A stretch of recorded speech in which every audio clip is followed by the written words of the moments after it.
Salve,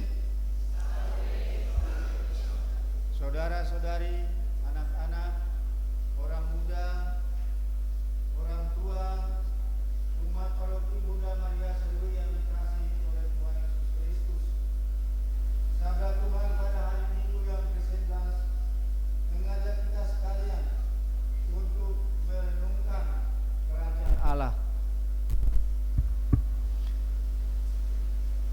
Kerajaan Allah diumpamakan dalam bacaan pertama tadi, Allah sendiri yang mengambil cabang-cabang atau carang-carang dari pohon aras untuk ditanamnya, untuk dijaga, dipelihara, sehingga pohon aras itu menjadi pohon yang baik, pohon yang memberikan manfaat bagi burung-burung sehingga bersarang di hadapannya atau bersarang di dalamnya. Allah juga mengatakan dalam bacaan pertama bahwa pohon yang rendah Allah akan membuat menjadi tinggi atau meninggikan pohon yang rendah, membuat pohon yang tumbuh menjadi layu kering dan membuat pohon yang layu kering menjadi bertaru kembali, menandaskan bahwa Allah sendiri akan menjaga, memelihara, merawat sehingga pohon itu menjadi pohon yang berguna, bermanfaat. Perumpamaan atau sabda Tuhan dalam bacaan pertama ini ditegaskan lagi di dalam bacaan Injil, yaitu perumpamaan tentang seorang yang menabur benih dan juga perumpamaan tentang biji sesawi yang paling kecil dari segala macam biji di bumi ini. Benih yang ditaburkan itu tumbuh menjadi besar. Sang penabur malam tidur, siang bangun lagi, dan bila musim menuai tiba, dia akan panen. Namun bagaimana tumbuhnya benih itu tidak diketahui oleh sang penabur. Ini mau menggambarkan bahwa pertumbuhan benih itu adalah karya Allah sendiri, adalah pekerjaan dari Allah. Kasih Allah yang menjaga, menumbuhkan benih itu sehingga akhirnya akan menghasilkan, akhirnya akan berguna bagi burung-burung yang bersarang di dalamnya. Bapak Ibu, umat paroki Bunda Maria yang dikasihi oleh Tuhan Yesus Kristus, Allah telah menaburkan benih sabdanya di dalam hati setiap orang beriman, di dalam hati kita sekalian. Tumbuh kembangnya benih itu akan dijaga dan dirawat oleh Allah sendiri, akan menghasilkan buah-buah. Awalnya adalah benih itu kecil, tapi kemudian berkembang menjadi atau bertumbuh berkembang menjadi atau memberikan hasil yang memuaskan. Allah telah menaburkan benih. Awalnya dalam gereja perdana hanya 12 orang para rasul, 72 orang para murid, 3.000 orang yang dibaptis, dan kemudian terus bertumbuh dan berkembang hingga sampai di ujung bumi. Pertumbuhan dan perkembangan benih sabda Tuhan dalam hati kaum beriman, walaupun bertumbuh pelan, lambat, namun karena Allah sendiri yang berkarya di dalamnya, maka akan memberikan hasil yang memuaskan. Saudara-saudari seiman yang dikasihi oleh Tuhan Yesus Kristus, kerajaan Allah, yaitu benih sabda yang ditaburkan di dalam hati kita oleh putranya, utusannya, anak tunggalnya Tuhan Yesus Kristus, agar benih itu bertumbuh, kerajaan Allah di mana benih sabda yang ditaburkan, yang bertumbuh, berkembang dan berbuah dalam diri setiap orang beriman. Allah sendiri berkarya di dalamnya. Walaupun berjalan, bertumbuh lambat, tapi kita yakin dan percaya dan berpengharapan bahwa Allah sendiri berkarya menghasilkan buah. Allah sendiri hadir. Walaupun mungkin benih itu ada yang kurang bagus, ada yang tumbuhnya kemudian mati, carang-carangnya mati, bahkan rusak, dipotong dan dibuang, namun Allah sendiri berkarya. Bagi benih-benih yang kurang bagus, sebagaimana disabdakan dalam bacaan pertama tadi, membuat pohon yang tumbuh menjadi layu. Kalau pohon itu tidak menghasilkan buah, kalau kehidupan kita tidak menghasilkan buah, maka Allah sendiri akan membuat pohon itu tumbuh menjadi layu dan kering. Tapi pohon yang layu dan kering, walaupun bertumbuh lambat, bila menghasilkan buah, maka Allah sendiri yang akan berperan di dalamnya. Maka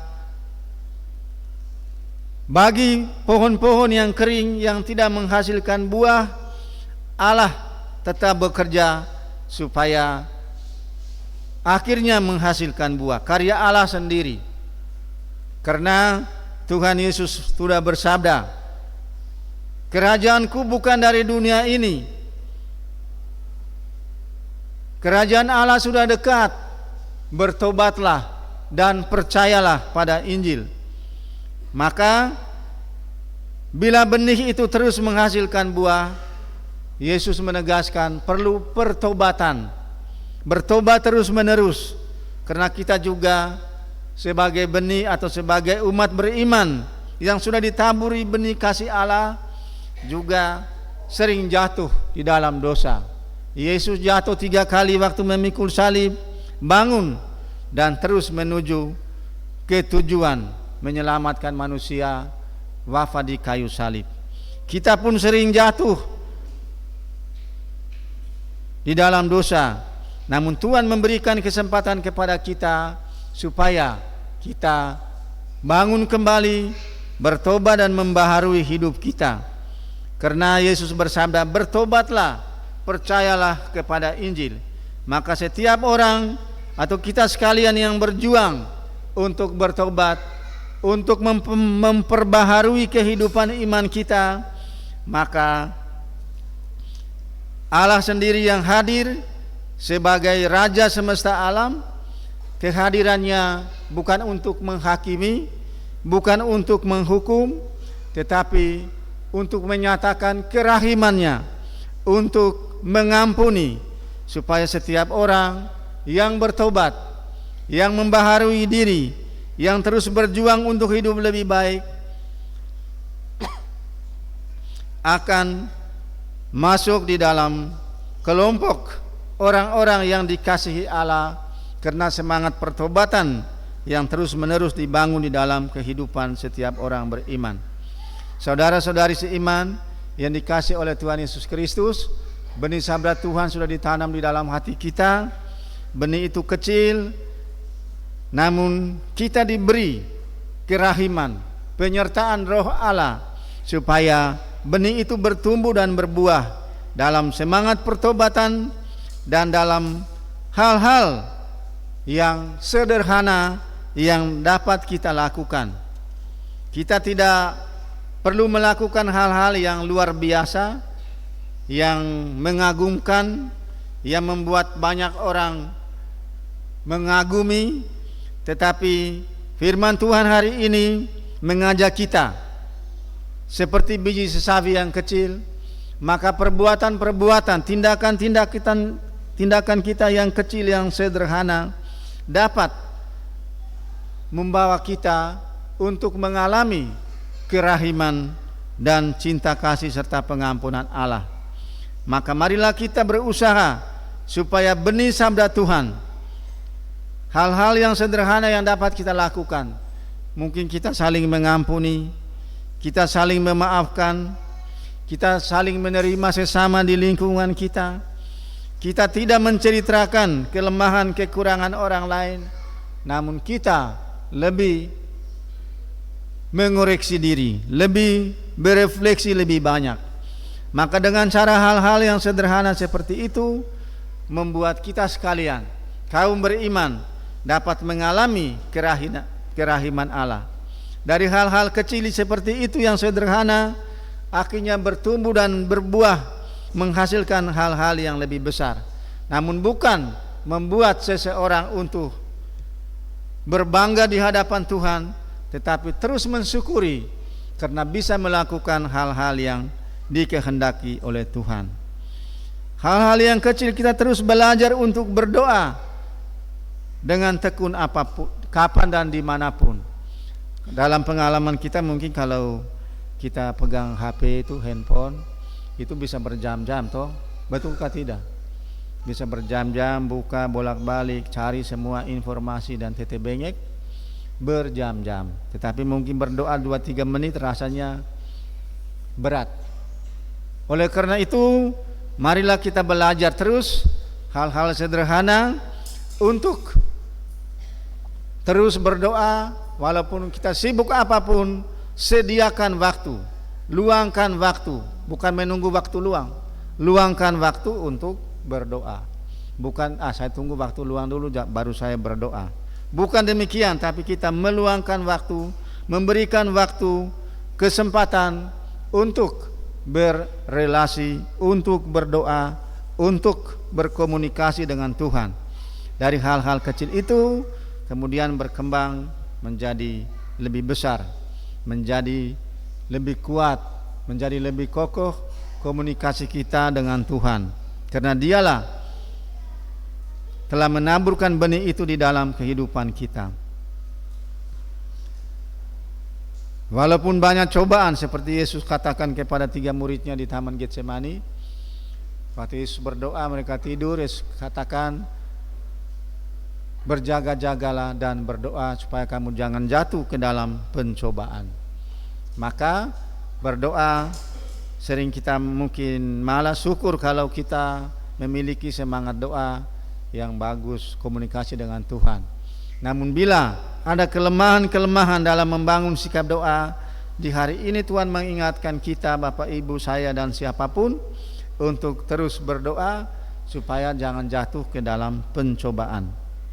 Maka Bapak Ibu umat beriman, anak-anak, orang muda yang dikasihi oleh Tuhan Yesus Kristus, tugas kita sekalian adalah sebagaimana disabdakan oleh Tuhan, mengembangkan kerajaan Allah dengan cara jangan membiarkan benih iman, benih sabda yang sudah ditanam di dalam hati kita menjadi layu, apalagi menjadi kering.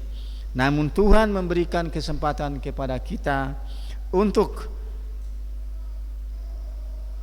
selalu membangun pertobatan sebagaimana sabda Tuhan, berdoalah supaya jangan jatuh dalam percobaan, bertobatlah dan percayalah. Itu semua kita laksanakan sehingga sabda Tuhan yang kecil, yang sederhana, yang tertanam dalam diri kita, dia akan menghasilkan hal-hal yang luar biasa, yang besar, menguatkan iman kita, namun tidak membuat kita untuk berbangga atas semua itu, tapi dengan rendah hati kita mensyukuri karena kita dapat melakukan kehendak Allah. Marilah kita bertekun dalam melakukan hal-hal yang sederhana yang berkenan bagi Tuhan, sehingga kita turut mengambil bagian dalam karya Allah, menaburkan benih sabda itu dalam diri kita, dalam diri sesama kita, karena kita sekalian menjadi pohon